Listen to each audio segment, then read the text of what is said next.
আসসালামু আলাইকুম। তো আজকে আমরা কালা ভুনা খাবো। তো এখানে আমরা সাধারণত আজকালকার মেয়েরা তো আলিশা, এর জন্য একটা ব্লেন্ডার করে। মূলত পাটা পোতা দিয়ে বাইটা যদি মশলা যদি খান তাহলে সবচেয়ে বেটার হবে। যাই হোক, যে আলিশা আর এখানে এই যে গরু গোশত ধুইলাম, ভালো করে ধুতে হবে। দেওয়ার জন্য পরে এখানে আবার তেল দিলাম, তেলটা গরম হওয়া পর্যন্ত অপেক্ষা। এখানে আছে রসুন, কাঁচামরিচ, পেঁয়াজ। তো তেল পরিমাণ মতন দিয়ে যে পরিমাণ মতন লাগে গোস্ত হিসাবে, আমাদের এখানে 1 কেজি গোস্ত, যে পরিমাণ লাগে ওই পরিমাণ তেল দিয়ে দেবেন আর কি। প্রাথমিক অবস্থা আপনারা বিশেষ করে মশলা বাইটা খাওয়ার চেষ্টা করবেন, ব্লেন্ডার করবেন না। আর যেসব মেয়েরা আইসা, এরা ব্লেন্ডার করে। আমি ভাই আইসা না, আমি কিন্তু পাটা পুরো দিয়ে বাইটা তারপরে লেগে আপনার নিয়ে নিই মশলা। আদা মোটামুটি মিহিন হয়েছে অনেক, মানে একবার সব হয়েছে। আর এখানে বাকি মশলা, তারপর আমরা এখন পেঁয়াজ, মরিচ, রসুন এগুলো চুলায় দিলাম। দিয়ে এখন মানে অবশ্যই সাথে সাথে নাড়বেন না, কিছুক্ষণ পর পর নাড়বেন। জাস্ট মানে পেঁয়াজটা একটু সেদ্ধ হওয়ার মতন আর কি, তেলে আর কি একটু ভাজা ভাজা হওয়ার পর একটু নাড়া দেওয়া যাবে। দেখা যাবে তেলে নাড়লে ভালো মতন সেদ্ধ হবে না বা ভাজা হবে না, যে যেভাবে বলেন না কেন। আসলে মূলত ব্যাচেলারদের জন্য আমি এই মানে ভিডিওগুলো, যারা ব্যাচেলার, যারা রান্না করে খেতে পারছেন না, তারা অন্তত ভিডিওটা দেখবেন, ইনশাআল্লাহ পারবেন। এখানে দেওয়া আছে তেজপাতা, তারপরে লেগিয়া কাঠ বলে, বিভিন্ন রকমের মশলা, এক একজন এক এক নামে চিনে। তারপরে এই যে ফুল বা এই ফুল আছে, এগুলো ফুল বলে অনেকে, বা লঙ্গা নাকি যাই নামটা ঠিক বলতে পারলাম না, ফুল আর কি। আর এগুলো দারচিনি, তারপর জিরা, এইসব আলু মিলিয়ে দিলে আর কি আমরা মশলাটা ভালো করে বাছতেছি।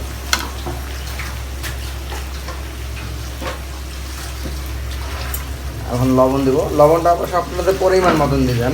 আবার দেখা গেছে বেশি মাত্রায় লবণ দিলে আপনার কালা ভুনাটাই নষ্ট হয়ে যাবে, মানে যে স্বাদটা থাকবে ওই স্বাদটা আর পাবেন না, শুধু লবণের বেশি স্বাদটা পাবেন। হ্যাঁ, এখন কালা ভুনা পাকাচ্ছি। সয়াবিন তেল আর একটু দিয়ে দিলাম, যেন পুরোপুরি যেন ভালো হয় আর কি।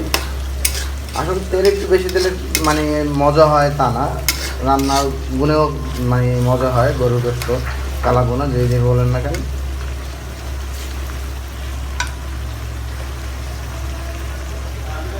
একটু কালার চেঞ্জ হয়েছে, এখন আমরা গোশতটা দিয়ে দিচ্ছি।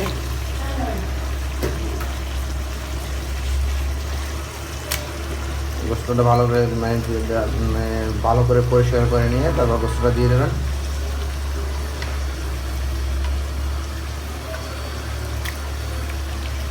আমরা হোটেলে খাই, দেখা গেছে আপনার কালা ভুনা বা যেটা বলি আমরা হোটেলে, তো দেখা গেছে 2 পিস বা 3 পিস গোশত দেবে, আপনার কাছ থেকে 100 টাকা বা 150 টাকা নিয়ে নেবে। ওই জায়গায় 180 টাকা, আমি হয়তো একটু ভুল বলছি। কিন্তু দেখেন ওইখানে হোটেলে যে পিসগুলো হয় তার থেকে নিজেরা যদি একটু কষ্ট করে যদি পাকান, মন মতন পিস করে নিয়ে আপনারা রান্না করতে পারবেন। আর হোটেলে খাইতে গেলে ভাই একবারে ফকির হয়ে যেতে হবে। চেষ্টা করবেন নিজেরা পাকাই খাওয়ার জন্য। এই যে চর্বি, দেখা গেছে এখানে যে পরিমাণ চর্বি আছে, তো মানে চর্বি দিয়েই কালা ভুনা করা যাবে, এক্সট্রা তেলের কোনো প্রয়োজন ছিল না। তারপর আমরা তেল দিলাম,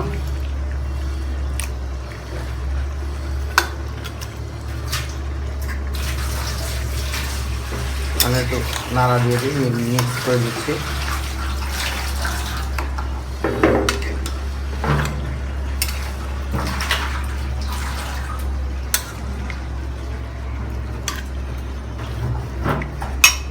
এটা পুরোপুরি মিক্স করে দিতে হবে। আমরা গোশত দেওয়ার পর এই যে পেঁয়াজ, রসুন, মশলাটা এসে প্রাথমিক যে মশলা আর কি, ওই মশলার সাথে ভালো করে মিক্স করে এখন কিছু সময় ঢাকা রাখবো। এখন 10 মিনিট পর নাড়বেন। এখন আবার নেড়ে দিলাম, আস্তে আস্তে নাড়লে আপনার কালারটা চেঞ্জ হয়ে আসবে গোশত। এখন আমরা আদা দিচ্ছি, আদাটা পরিমাণ মতন দিতে হবে। যদি আপনি মাত্রায় বেশি দিয়ে ফেলেন তাহলে দেখা গেছে আপনার গোশতটা আরও ঝাল হবে অনেক। মানে পরিমাণ আপনি নিজে বিবেচনা করে আপনি আদাটা দিবেন। আদাটা যদি পরিমাণের থেকে বেশি হয়ে যায় তাহলে গোস্তটা ঝাল হবে। আমরা আদাটা দেওয়ার পর আদাটা ভালো করে মিলিয়ে দিলাম আইসের সাথে, মশলার সাথে। এখন গোস্ত সেদ্ধ হওয়ার জন্য আমরা একটু পানি দেবো আর কি, পানিটা আলাদাভাবে সেদ্ধ করবো বা সেদ্ধ করে নিলে সবথেকে বেটার হয়, আপনারা যেভাবে করেন না কেন। মশলা দেবো, এখন আমরা বাকি মশলাগুলো দেবো। আমরা মশলা কিছু আপনার রাঁধুনি মশলা আছে একটা, এই রাঁধুনি মশলাটা দিয়ে দেবো। তারপর কৃত্রিম মশলা যেগুলো আর কি বাইটা বা ইটি ওগুলো আমরা দিয়ে দিচ্ছি। এখানে এখন মূলত গোস্তের মশলা দিচ্ছি। তো বলতে পারেন যে আপনি আদা রসুন বাড়ছেন, তাহলে সেক্ষেত্রে আবার গোস্তের মশলা দিচ্ছে জন্য আমরা কালা ভুনা রান্না করতেছি, তো একটু মশলাটা দিলে হয়তো কালারটা একটু কালো কালো হবে, এর জন্য আর একটু স্বাদও বাড়বে। মরিচ, হলুদ, জিরা এগুলো আপনাদের পরিমাণ মতন দিবেন। দেখা গেছে মাত্রা বেশি দিলে আবার ঝাল বেশি হবে বা স্বাদটা নষ্ট হয়ে যাবে। কালা ভুনার যেটা আপনারা কষ্ট করতেছেন, কষ্টটা থাকবে, মানে বিফলে যাবে আর কি। এখানে আমরা দিচ্ছি জিরা, তারপর গুঁড়া মরিচ, হলুদ, ধনিয়া, তারপর দারচিনি, এলাচ, গরম মশলা। মানে মশলা দেন ঠিক আছে, কিন্তু মাত্রায় বেশি দিবেন না, মাত্রায় বেশি দিলে তাহলে আর কালো ভুনাটার স্বাদটা পাবেন না। আর আমি বারবার বলতেছি, আমার এই ভিডিওটা শুধু ব্যাচেলারদের জন্য, যারা ব্যাচেলার তারা দেখবেন, হয়তো রান্না করে খাবেন, এর জন্য আর কি। মশলা দেওয়ার পর আমরা এখন মশলাগুলো মিক্স করে দিচ্ছি।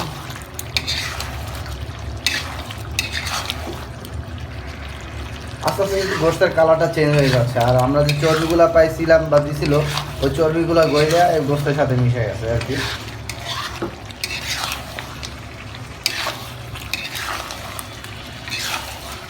আপনারা নিজে বাড়িতে বা বাসায় শখের বশত যদি রান্না করে এখন খাবেন, আর যেহেতু ব্যাচেলার যারা থাকেন, আজকে একটা শুক্রবার দিন ছুটির টাইম দেখে বন্ধু বান্ধব মিলে বা যারা কলিগ আছে একসাথে মিলে দিলে রান্না করে খাবেন, আসলে অনেক টেস্ট পাবেন।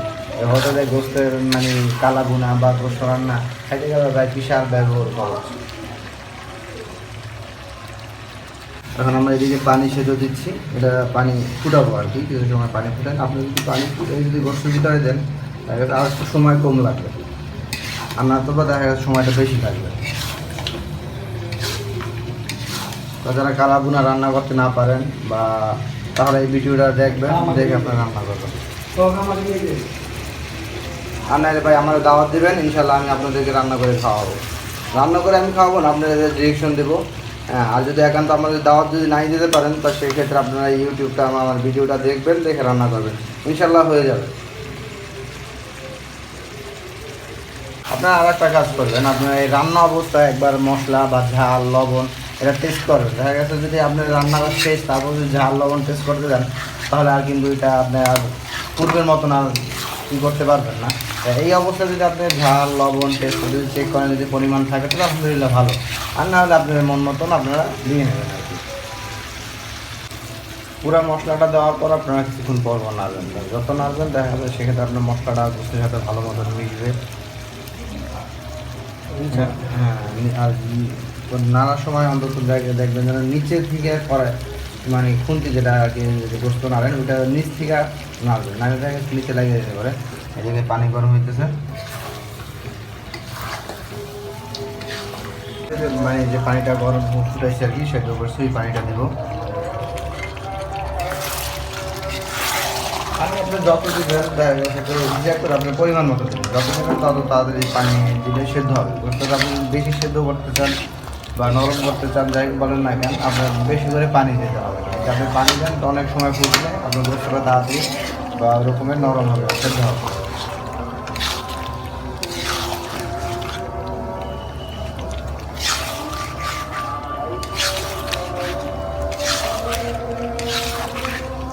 নাড়বেন, যখন পরপর নাড়বেন তাহলে দেখা যাচ্ছে আপনার মশলাটা ভালো করে নিতে হবে।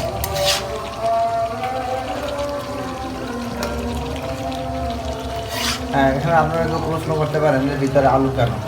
এখন চিন্তা করলাম যে সবসময় তো কালা ভুনা ডাইরেক্ট গোস্ত দিয়ে খাই, এবার একটু আলু মিক্স করে দেখি কী অবস্থা হয়। তার জন্য আমরা দুইটা আলু কেটে দিয়েছি। আলু অবশ্য মানে এক সময় দেখা গেছে আপনার গোস্তের মশলার সাথে মিক্স হয়ে গেলে আলু আর আলু বুঝাবে না, এটাও একটা গোস্তের টুকরোর মতনই দেখাচ্ছে বা গোস্তের টুকরোর মতনই হয়ে যাবে।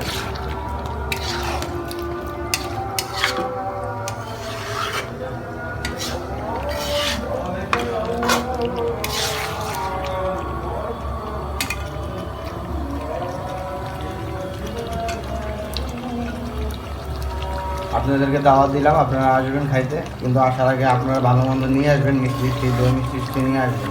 খালিতে কেউ আসবেন না, তাহলে কিন্তু আপনারা আমাদের কালা ভুনার দাওয়াত আপনাদেরকে দেবো না। যদি যেই আসেন না কেন খালি হাতে আসবেন না, দই মিষ্টি মিষ্টি নিয়ে তারপর আমাদের এই কালা ভুনা খাইতে আসবেন। পানি পরিমাণে আলু দিতে হবে, এখন দিলাম মোটামুটি একটু সেদ্ধ হোক।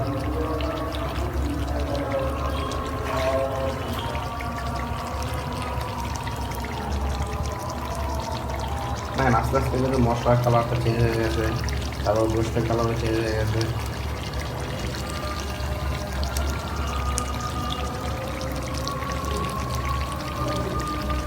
অবশ্য অনেকে বলতে এখন আমরা ভাত রান্না করার জন্য আর কি, এটা মূলত একসাথে ভিডিও, তো এই জন্য এটা ভাত রান্না করা দেখাচ্ছি আর কি। তাই বিশেষ করে যারা এই মানে গোস্ত বা কালাভুনা রান্না করবেন সেক্ষেত্রে একটু ভাতের চালটা একটু বেশি দেবেন, ব্যাচেলার যারা আর কি। দেখা গেছে আপনারা তরকারি স্বাদটা বেশি হইলে আপনাদের ভাত অনেক চলে যাবে আর কি। কিন্তু আপনারা অল্প চাল দেবেন, অল্প ভাত হবে, দেখা গেছে আপনাদের তৃপ্তি হবে না বা আফসোস থেকে যাবে আর কয়টা ভাত থাকতো। ভাত আপনারা যা খাইতে পারেন প্রতিদিন তার থেকে একটু বেশি দেবেন। বসে আমরা ওই ফুটানো ফাইনালি গরম পানি যেটা আর কি এটা দিয়ে দিলাম, দিয়ে ঢাইকা রাখবো, ইনশাআল্লাহ আমাদের কালাভুনা হয়ে যাবে। পানি দেওয়ার পর কিছু সময় 15-20 মিনিট ঢাইকে রাখবেন, তারপর দেখবেন আস্তে আস্তে পানিটা টেনে যাবে, আস্তে ঝোলগুলো আস্তে আস্তে ঘন হয়ে যাবে। আমাদের ঝোলগুলো দেখে না পানি দিলে একরকমের থাকে, এখন ঝোলটা আস্তে আস্তে ঘন হয়ে গেছে। আপনি যত টানাবেন তত সিদ্ধ হবে, যত কম টানাবেন তত সিদ্ধ হবে কম। যাক, আলহামদুলিল্লাহ আমাদের কালাভুনা রান্না হয়ে গেল।